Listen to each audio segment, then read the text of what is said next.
Hello YouTube, it's time for yet another build highlight video of mine. This time I'm gonna show you my Pierce Blademaster. A lot of people have been requesting a Blademaster since like the start of my stream. So there you go guys, here's finally a Blademaster for you. That said, I have some bad news for you, the character is already dead, so we can't really check it out in-game, but I'm gonna try to present it to you as good as I can still.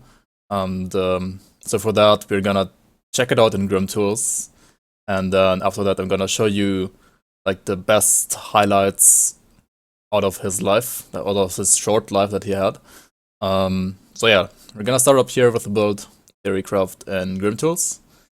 I'm gonna present to you the Grim Tools of the character from the moment when he died to, well, a certain boss. So yeah, let's start up with the Grim Tools here. So yeah, here we are in Grim Tools, and you can see the Blademaster in Grim Tools. You can also check out the link right down below, as always. So let's start up with the skill allocation, right? We are a Soldier and Nightblade, making us a Blademaster.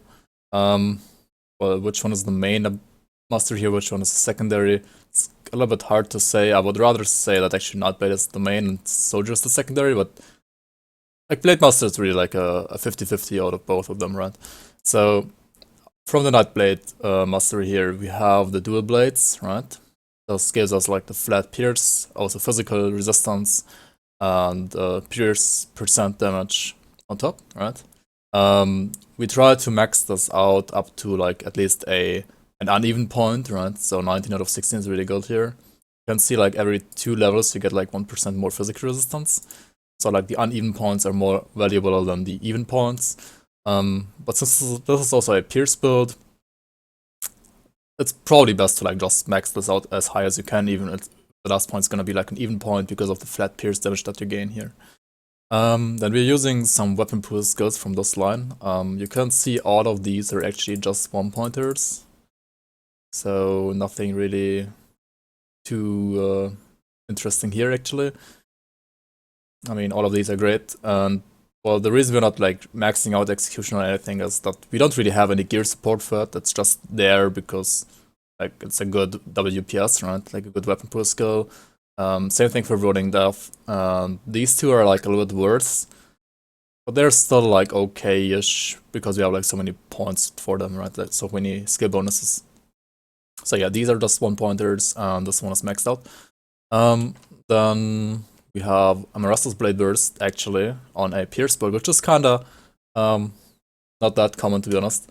Like most of you people probably, like in case you know people like Reynan for example from Twitch, then you might recognize this setup being very similar to like a Blademaster that he ran. The main difference between my setup and his setup is that my setup also includes Amaras's Blade Burst, and the reason being for that is like I wanted to do like a little bit different than him actually, just to like give it my own touch. Which one of the two versions is better? I don't really know. It can very well be that his version is like a little bit better, but yeah, at least my one is like not an exact copy of his, right? Like this one is a little bit has like its own touch, and because we're using like 1 point in Amaras's Blade Burst and like maxing out Lethal Assault, we also try to have like lots of acid and cold or elemental to pierce conversion gear, which you will see later as well. So yeah, this is the 1-pointer. We max this one out for the offensive ability and flat cold and acid, and we convert like a big portion of that to pierce, flat pierce damage as well. Then we got the Ring of Steel and the Circle of Slaughter. These are actually only 2 1-pointers as you can see, but we have like insane skill bonuses here. For example, from the Reaver's Claw, we got like this 130% weapon damage, and reduce target's resistances by 3 seconds also from the gloves. So yeah, that's amazing. Like the skill is always like a good 1-pointer, right? You mostly don't really want to like put more than 1 point here anyway. But like 1 point giving you 12 here and 1 point giving you 10 here is like insane. Gives you like 33% fumble as well, which is like a very nice debuff that also works on like any kind of boss, even on like Nemesis bosses. So this is like great. This is super great. We're not using Shadow Strike because we are going to use the Blitz, as you will see later. Then the Pneumatic Burst line is like a lane that every single Nightblade should always use, right? You have like sweet spots at 6 out of 12 or 10 out of 12, and also at 2 out of 12 actually. So we're using like 3 points here to get the 6 out of 12 sweet spot. The reason why we're not taking like more than that is because we already have like 200% attack speed with this at 6 out of 12, as you will see later. Shadow Dance at 12 out of 12 is like a nice soft cap as well. If you have like more points to spare, you can always try to hard cap this as well, or like put more points. It's not bad. Gives you like 10 more DA per point. But like the soft cap also like gives you 2% or like 1% dodge to melee attacks and projectiles on top, so that's pretty nice. So like the points up to the soft cap are more valuable than the points after that. And then like 1 point into Elemental Awakening. This is really mostly just for like elemental resistance, and like 1 point for 12% elemental resistance is pretty nice value. Frostburn, we really don't care about that because we can't convert that Pierce, as Pierce doesn't have like any damage over time component, right? Like Pierce is the same as Chaos and Aether, it only has a flat damage part. It doesn't have a damage over time part. Like many people think that Bleeding is like damage over time of Pierce, but that is not the case. Like Bleeding is another damage type which doesn't have a flat damage part. Like Bleeding is a damage over time only damage type, and Pierce is a flat only damage type, and they don't like they're not intertwined, right? They're not related to each other, even though they like come together in skills rather often. Next up we have the Veil of Shadow. This is also an AoE debuff that any Nightblade should use. You should probably always soft cap this on any Nightblade, no matter which kind of build you're playing. 130 OA debuff and total speed debuff and a 6-meter radius around you, just like that, just for like being there is like so good. If you're like playing a ranged character, this is obviously a little bit worse, but then again, most Nightblades will be melee or like close range. Then we also get the Night's Chill. This is a modifier for the Veil of Shadow debuff, and this gives us the Pierce resistance reduction from Nightblade that we really need on a Pierce build. So like minus 30% Pierce resistance reduction here, like minus 30% Pierce resistance in the affected area here. Nice. 1 point Blade Barrier, just like a panic button to have. It's like okay, it's nice, but you don't like many builds also like don't really need to have it. Like this build also doesn't really need to have it, to be honest. Like casters can like make way better use of this than this build. So yeah, feel free to not use it. Like you don't really need it on this build actually. Then we got 1 point in Phantasmal Armor. I kind of would like to like put more points here because it's like really a pretty good ability. But then again, we don't really need more Pierce resistance on this build, and also like we don't really have more points to spare anyways because we're using like too many points in Lethal Assault here. So yeah, just a 1 pointer, good value for like 10% Pierce, some armor, freeze duration, resistance, petrify duration, resistance, etc. Anatomy of Murder, also pretty nice. No, it got nerfed recently, so it's not as good anymore for like any build, and now it's probably like always like only worth a 1 pointer, except for like when you're running either Vitality or a Bleed build. But like 1 point gives us 4 points here, so like 1 point equals 7% more racial damage to humans, 10% cunning, and the rest we don't really care about, but it's still like a good 1 pointer, and it's really good. Yeah. Anyways, let's move on to the Soldier. Not quite yet, because we still have the Blade Spirits. This is like just 1 pointer, just like proc some devotion abilities as well, and like it's kind of nice. Like you just cast it twice because you have 2 of them, and then you forget about them. Anyway. So yeah, it's just a nice like pet to help you out to like proc devotions. So yeah, so the Soldier. Here we have our main default attack replacer, Cadence. 23 out of 16 points in this one. Like, try to hard cap this as high as possible. It wasn't really possible to put it to 26 with the setup that I have right now, but 23 is like pretty nice already. And we have like 1 point in fighting form. This basically only gives us like more AoE because of more targets that we hit. Also note that it has, like, it says that it has a chance to pierce through enemies, but that's for ranged abilities only.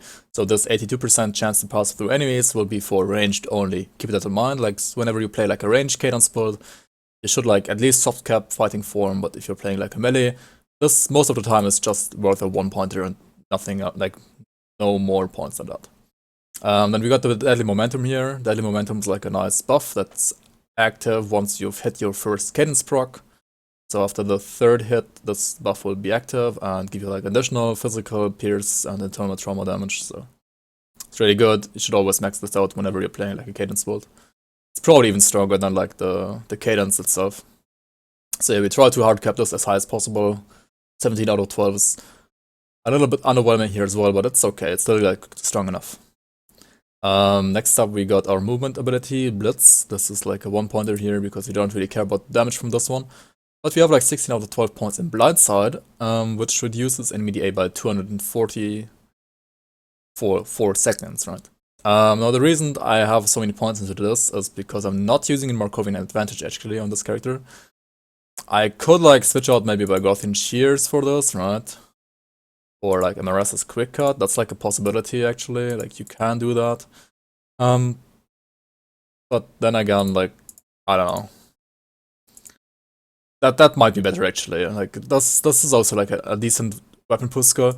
The reason I'm not using like these 4 and this one on top though is because like the chances of weapon pool skills get added together, and we have 20% here, 20% here, 20% here, 20% here, so that's already like 80%.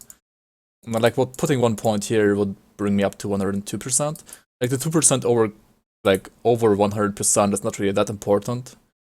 That's like kind of negligible, but the thing is, we also have this medal right here, right? The Direwolf Crest, and that has another double like weapon pool skill on top. So this has like 12% chance to proc, right? So we are already like at 92%. And then using Markovian advantage would put me to 114%, right? So, and the thing is, like, once you go above 100% when it comes to weapon pool skill proc rates, all the proc weights will be scaled down to like a sum of 100%, right? So that would mean, basically that means that my chance to proc execution would be lower than before. And because execution is like by far the best weapon pool skill in the game, you never want to have the chance of execution lowered, like lower than 10%, right?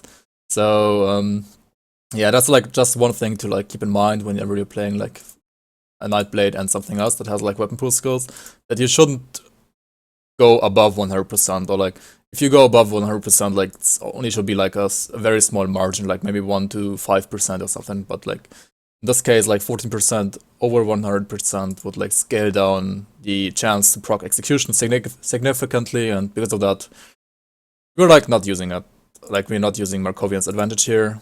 But as I said, like you could like switch out one of these to get this instead. But yeah, I chose to just put more points in the blind side and get the DA reduction that way. It's like another way to do it, right? Like if you put more points here, you don't need that many points in blind side here. The thing is, like 1 point gives me already like 10 points here, while 1 point gives me 6 points here. So like I would need to like invest way more points into Markovian advantage to get like me the same amount of DA reduction that blindside already provides me. So that's like another reason why I didn't go for Markovians, but for blindside. So yeah, this took me quite a while to cover this, but yeah, let's move on here. We also got the next active skill, Warcry. This is also like a must-have in my opinion on pretty much any soldier. Should always soft cap those. Like the soft cap gives you 25% reduced target's damage in a 16-meter radius on a 7.5 second skill recharge. So yeah, like this is just insane actually.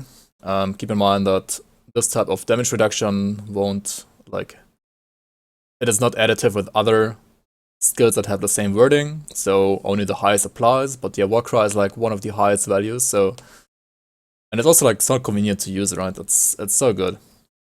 So yeah, that's like a soft cap on pretty much any soldier. And we got 1 point in break morale. Like we don't really care about the flat reduction to physical damage. physical resistance, but this also has a disruption ability, so yeah, like 1 point just for the disruption is pretty nice. Like it can fuck up some like some enemies pretty nicely. It's pretty handy. Let's move on to the passives and auras. Like we got this field command aura here. Basically just OA, DA, and armor boost. It's super good for also like pretty much any soldier. Should always try to at least soft cap, but usually hard cap those. In this case, 17 out of 12 points here. Squad tactics, whenever you're like a attack speed or casting speed based soldier, at least soft cap those, like up to the soft cap you get like 1% attack and casting speed per point, right? And then after that you get like 1 casting and attack speed per 2 points, so after that it loses its value. Like value gets cut into half basically, so yeah. Soft cap is like the sweet spot here. And then the other aura is Oloran's Rage here. Same thing kinda here, like you...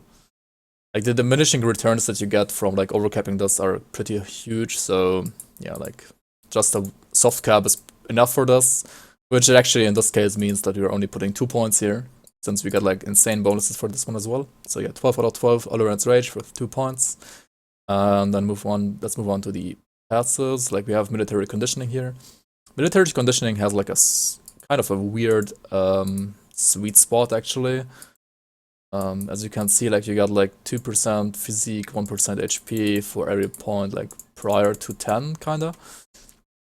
And then you also get like 1% more physique and health at 11. So 11 is also like another sweet spot. Like you can leave it at 10 or 11. Like 11 is pretty good as well, but the points after 11 are worse. As you can see, like point number 12 would only give me 1% HP while not giving me 1% physique as well.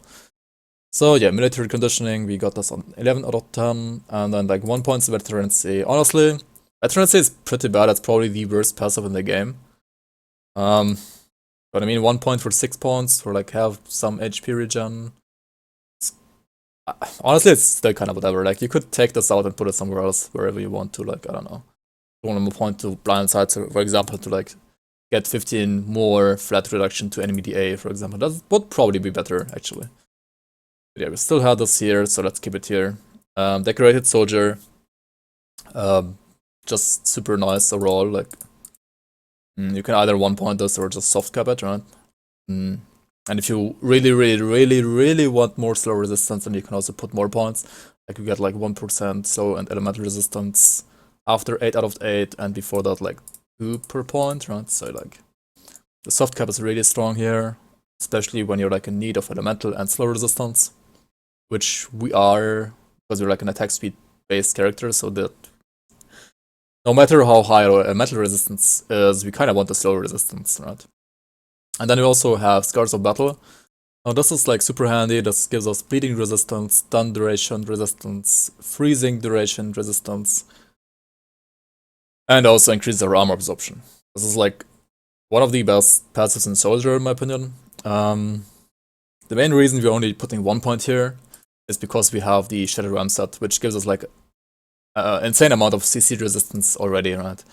If we didn't have SR set here, we'd probably just at least soft cap this. Like this is so good at a soft cap as well, kind of like a decorated soldier as well. So yeah. Last but not least, we have also Fighting Spirit. This kind of works a little bit similar to, say, Deadly Aim from Inquisitor. Has like a 40% chance of activating. But I mean, if you're like attacking fast enough, it basically like activates all the time, right? And then it has like 8 seconds duration, and then after the duration expires, you will have like a 16-second cooldown. So you have like a window of 24 seconds in total, right? And out of those 24 seconds, you have it like active 1/3 of the time. But the thing is, like, the more CDR you have, the better is the uptime of this gonna be, right? This build probably has like almost no CDR though. But yeah, like it's a pretty nice boon for like 8 seconds. You get like 235 more OA and 200% more damage. Also for this one, I would rather, like, I would advise you to either 1 point this or soft cap it. Like the overcap points are not really worth it, and most of the time you want to like hard cap or soft cap something else before you put like more points into this. Especially while leveling, I would never put more than 1 point here. This was probably like the very last thing that I soft capped on this character while leveling. Alright, let's move on to the devotions that I chose here. So yeah, first big surprise for most of you guys that know a little bit more about Pierce builds is probably gonna be no assassin. I'm gonna be honest with you, like, this was my very first Pierce build ever, so I am not that experienced with Pierce. That said, I believe this setup was like really strong for hardcore, and I didn't really miss the damage from assassin. Because like, I don't know, like the build has already like enough damage in my opinion, and also I wanted to fit the ghoul, and I would not have been able to fit the ghoul without, like, when I went for assassin probably, or like would have to, like, I don't know, get rid of watcher or something. So I wanted to like have watcher, ghoul, and also these two devotions, right? And for that, assassin kind of had to bite the dust, because this is kind of like, it needs 7 points and only gives you 2 affinity, right, in return. So it's kind of expensive to get this. But that said, like, it's still a strong devotion. Like, if you prefer assassin, do feel free to go for assassin. But yeah, that said, like, the standard for Pierce right now is probably like Unknown Soldier, Zraka, which is probably even better than Unknown Soldier. I'm not quite sure. So yeah, these give you like lots of pierce damage, so attack speed here, right? And then you put those shifting sounds like on an ability that you use, like you put those on the ability that you use the most often. In this case, just my default attack replaces your cadence. So yeah, because this has like 0.5 second scary charge, right? You want this to like proc all the time. Living Shadow, though, you can put on something that has like a higher cooldown, right? Like Blade Burst, for example, or like Ring of Steel or something. Yeah, I mean, then also we have Blizzard, which is like super good, right? For like physical and pierce builds. Assassin's Mark obviously being a must-have for also every single pierce and physical build. Like, this one is the devotion giving you physical and pierce resistance reduction. So yeah, I must have for any pierce build. Then also we chose to go for Blades of Nadan here, which is like really good for whenever you're having a sword, and if you're doing pierce damage, then you probably have a sword. Like, swords are like the best pierce weapons usually. And like, yeah, everything else is like kinda being the, like, it's kinda there to just like give you the affinities, right? Like, Watcher is probably the only odd one out here, because I really wanted Watcher to have like good DA as well. Yeah, like, Watcher is kind of debatable. Like, you could like get rid of Watcher because you don't really need 10 blues for Azraka, right? You only need 8. Getting rid of Watcher and then getting like some other yellow devotion that is cheaper would give you like more options, right? Like, you could get rid of Watcher and Ghoul for sure and get Assassin, for example. That's like really easy to make the switch here. But yeah, I also wanted the Ghoul, right? So this is my Circuit Breaker here. As always, like, super good for pretty much any weapon damage based character, which default attack replacer build is, obviously. So super good. And then we also have like Mantis, right? It's like kind of decent for Pierce. Also has physical resistance, so this is actually like really good. I like Mantis a lot. Like, Mantis is probably one of the best new devotions as well, but it's kind of exclusive to Pierce, that's the thing. It's not as flexible as Lotus. Like, Lotus is just as good, but Lotus is like usable for like any build, right? And also, like, Empty Throne got buffed, so we're using Empty Throne here as well. More slow resistance, CC resistance, Aether, Pierce, Chaos resistance as well. Like, we don't really need this CC resistance that badly, but I mean, what else to take, right? I mean, it's definitely better than Owl on this build. So, I mean, Wolverine also needs like 1 point more, so we couldn't really fit it there. Would have also given me like more DA though. Like, probably, like, when I would get rid of Watcher and Ghoul, then I would maybe use Wolverine instead of this Throne here. At least when I'm using SR set. Like, yeah, like, Sarah's guy is also like solid. Overall, it's one of the best tier 1 devotions here. And then also we have the Panther, which is like, okay. Like, nice for offensive ability, right? That's nice, that's nice. Yeah, these are the devotions. They worked out pretty well for me, in my opinion.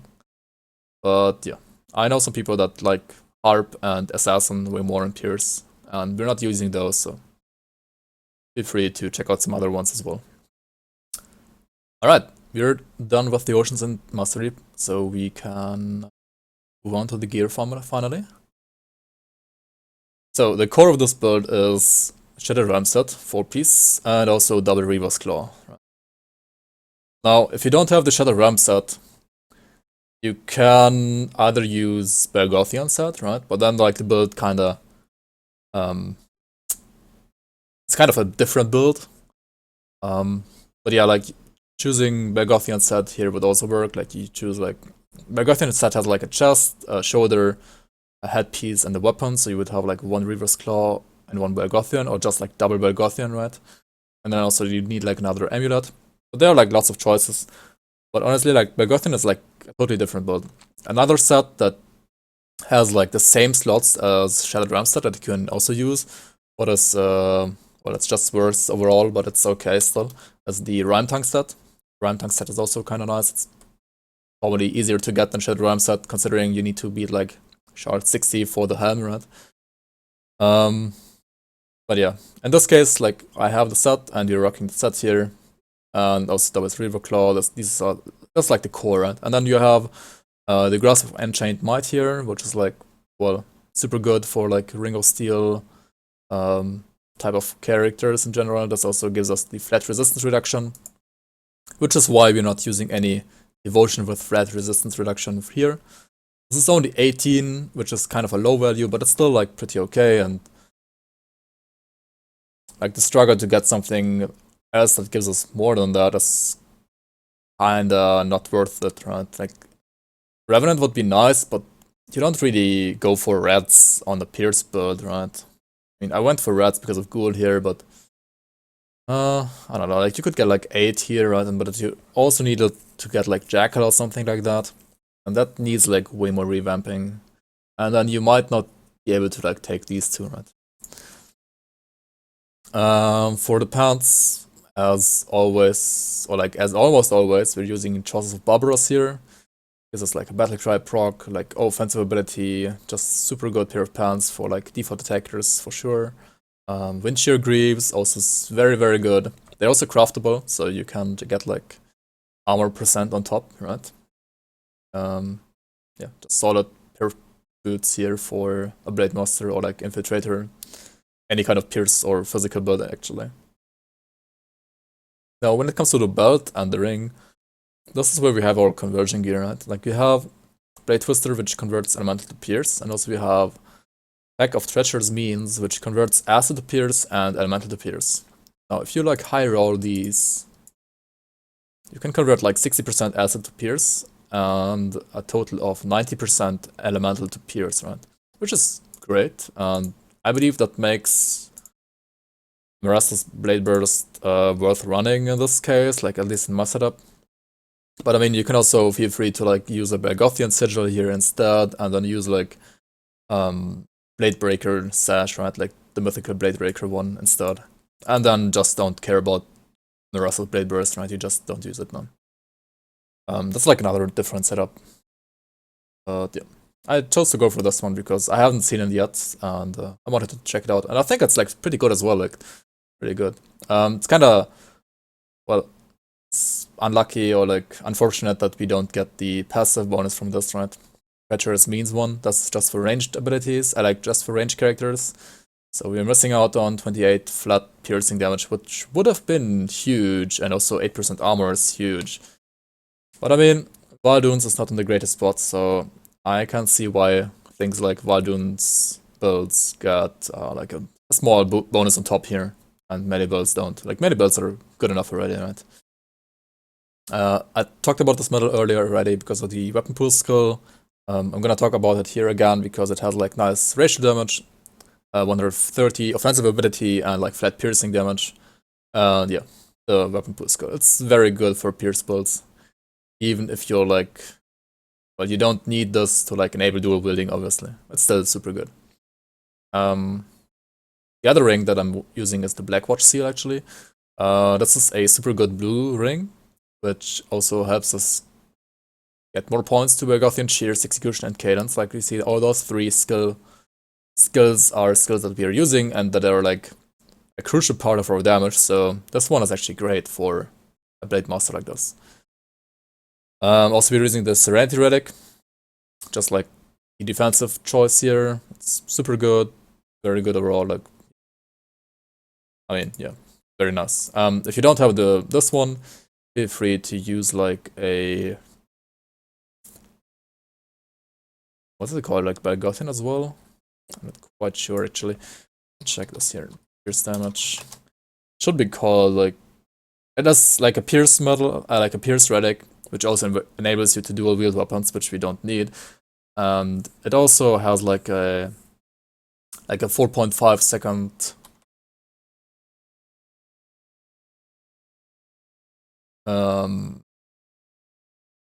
like an ability, yeah, Maggots Carnage, there we go. This also has like an ability called Carnage that reduces our active skill cooldowns by 1 second, like by 1 second every 4.5 seconds, right?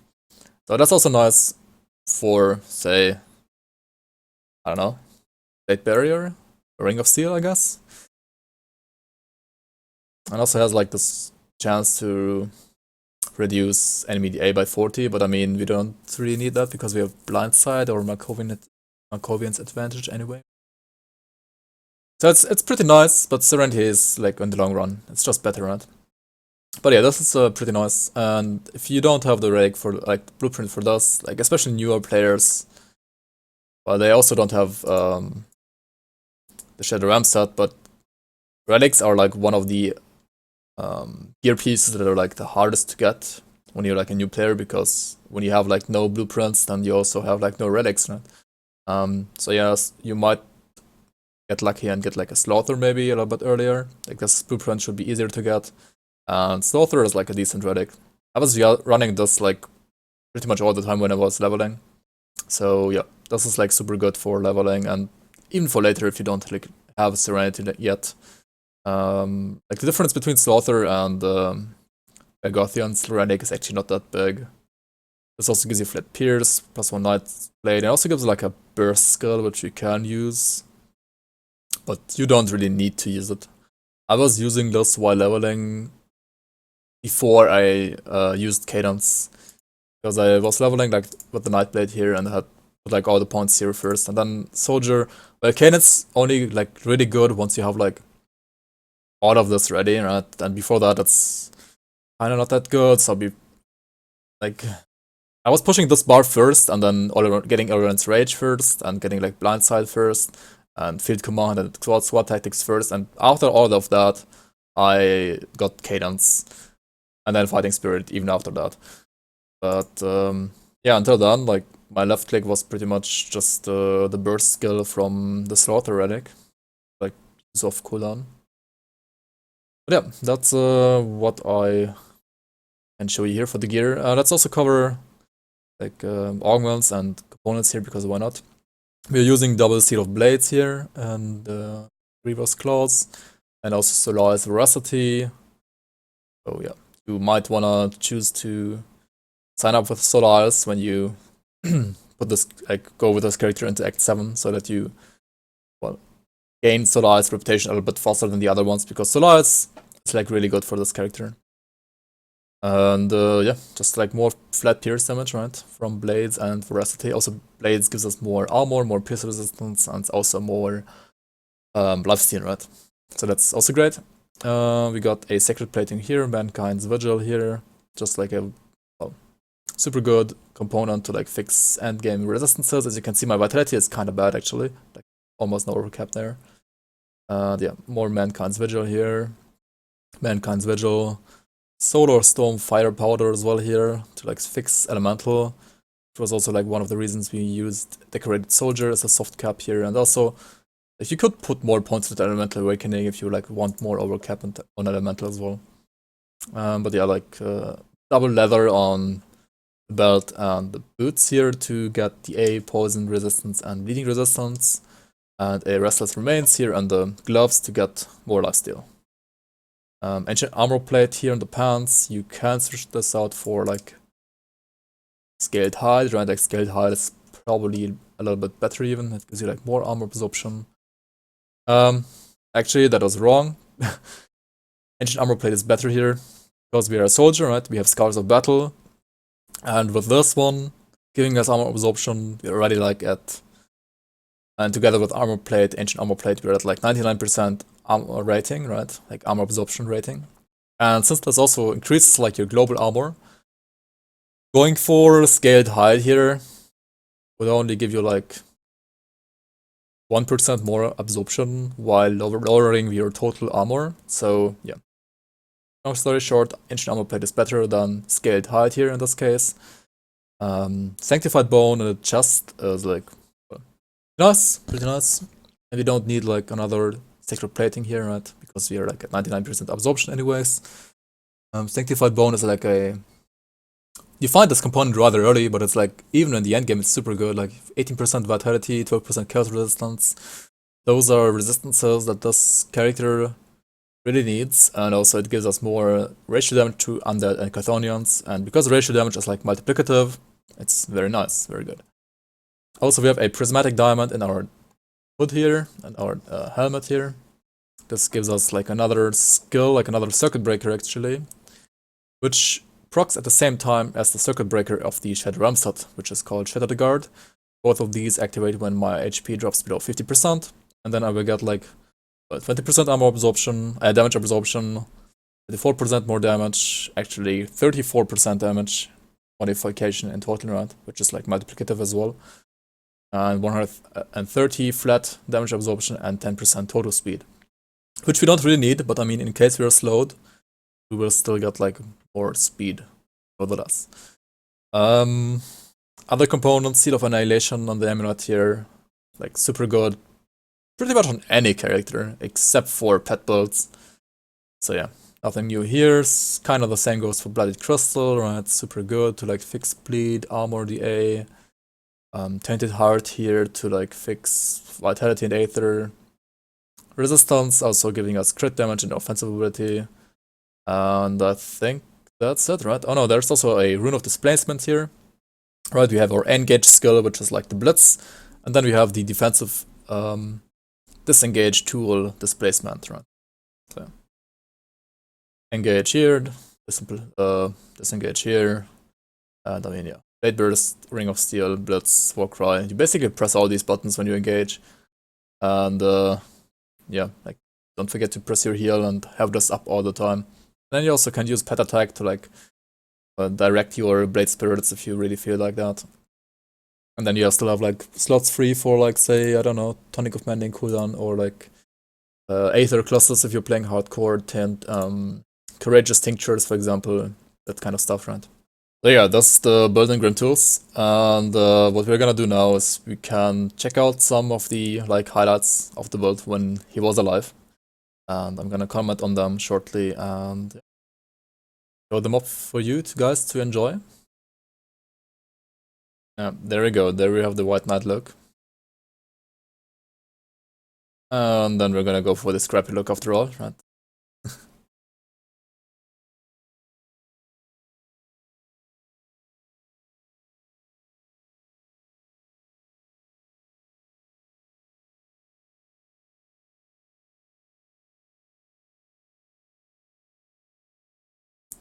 Yeah, seems perfect. Alright, so here we got one of the highlight moments, right? The fight against Father Campain. As you can see, it went, well, kind of fast. Like, really easy for meta build. Because the most scary part about him is like him jumping you, right?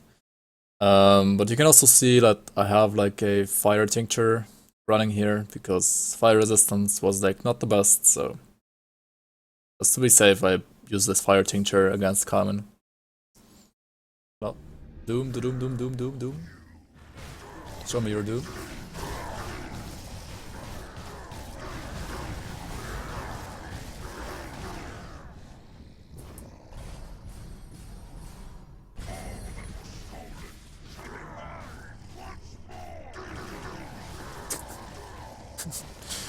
I still don't know if like the sound data for that character is bugged or if that's intentional or not.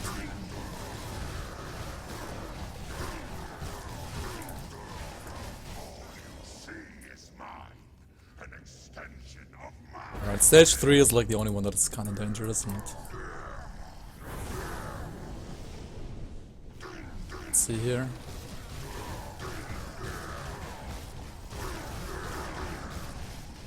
I mean, we still got like triple circuit breakers, so...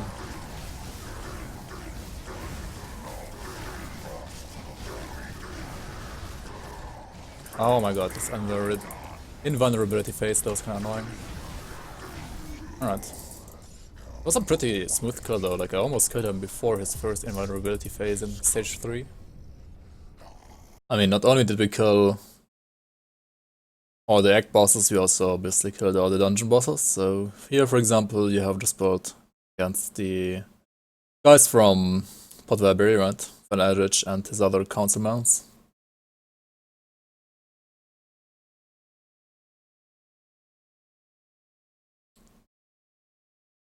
Yeah. And pretty much just face tanking and that's it. Right? Seems good. And you can see the fumble here kicking in a little bit, like the poison pool can be quite dangerous for melee builds actually, like you have to always care for fumble pools. But as long as you have like high enough attack speed and high enough lifesteal, you will still like fine usually.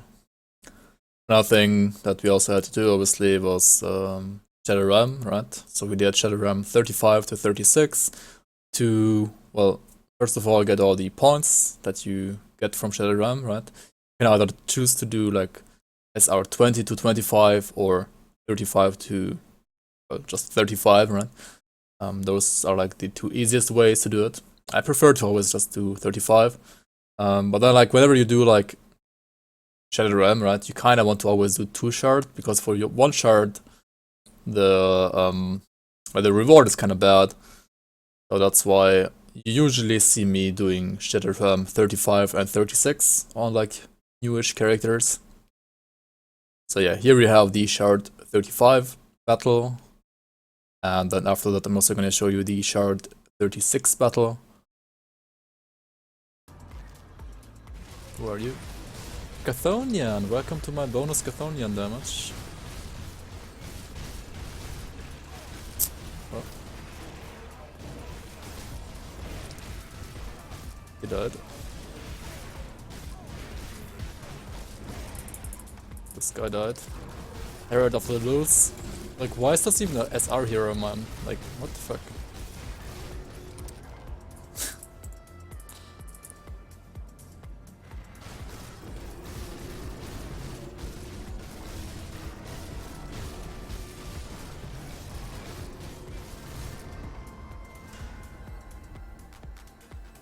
Alright, now that's enough for now. Right, we just wanted to... like... I mean, it's either cadence hit, right, or execution. That's where my burst comes from usually. Now, of course, we also fought Lokarr, right? He spawned with a hammer there, as you could see. But for this build, he was rather easy. Like, I mean, you can't see the procs procking there, like Prismatic Diamond, Shattered Guard, and Ghoul procking. You can just like keep on attacking, right? Even if he has a hammer. Smooth. So yeah, here we have dungeon number 4. Fight against Gargabol this time. And yeah. Especially stage 1 is like... well, it's kinda not the challenge for most builds anyway, right? But stage 2 can be kinda tricky, right? And kinda... like ideally you want to kill him before he spawns his volcanoes. And we're barely able to do that. Like, to not do that, actually. You can see me having to, like, kite back for, like, the last few hits. But, yeah.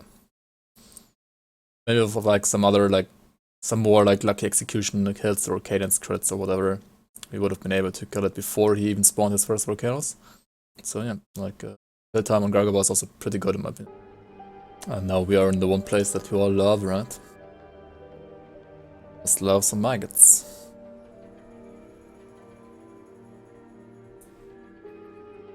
Right, he's gonna die soon, right? Like, very quickly.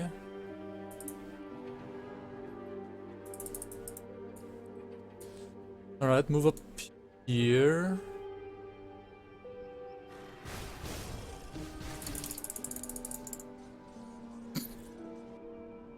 Okay. Yeah, that's how you do it. And now we finally got to this fight, right? I was pretty hyped about it, and I was like super nervous. But yeah, like after we managed to go by all the bugs and maggots, right? Finally we're here. We finally were here at this creative entertainment fight. But well, turns out even though I read like a bunch about it and I did like check out some videos about this guy, I still didn't like know enough. Like for example, I forgot about the nerf me debuff, right? Or like the you've been nerfed debuff that reduces your damage by like a ton. And then, well, there's like a box that you shouldn't kill, right? And I knew you shouldn't kill that. But also this can happen, right? You can't just die when you walk next to it because that specific box has like a 10-second time that he lives, right? It lives for 10 seconds, and after that 10 seconds it's gonna die by itself. Like, so not only should you not attack it, but also you have to like kind of avoid it at all costs because it can like decide to die because like its 10 seconds of lifespan have run out. So yeah, this is all we got left from the character. The videos, the good memories, and a dead corpse in the main menu, right? But yeah, I mean, if you would like to check out like the full video of this character, or for example the crate kill, there's gonna be another separate video for that. You feel free to check that one out. Also, there's like probably gonna be like the full video of this character from level 94 on to like the moment where he died to the crate. I hope I can put that on YouTube as well, I'm not quite sure yet. And then there's also gonna be like the leveling VODs of this character, which are on Twitch, which I cannot put on YouTube right now due to like, I don't know, I would have to probably like mute 50% of the stream or something, then I could put it on YouTube. So right now I can't put it on YouTube, and maybe I won't ever. But yeah, if you're like interested in like how to level this character or how I level this character, check out my Twitch VODs. I'm gonna post them down below as well. Feel free to check them out. And yeah, I mean, thank you guys so much for watching. And yeah, I hope we don't have to do more build highlight videos like this. Like, hopefully, too many characters are gonna keep on dying. But I mean, it's hardcore. I mean, it's just play for your stash, right? That's the mindset you have to get into, right? When you play hardcore, like just play for your stash. Don't get too like emotionally attached to your characters. I mean, yeah, that's sad. See you guys around, and thanks for checking this one out.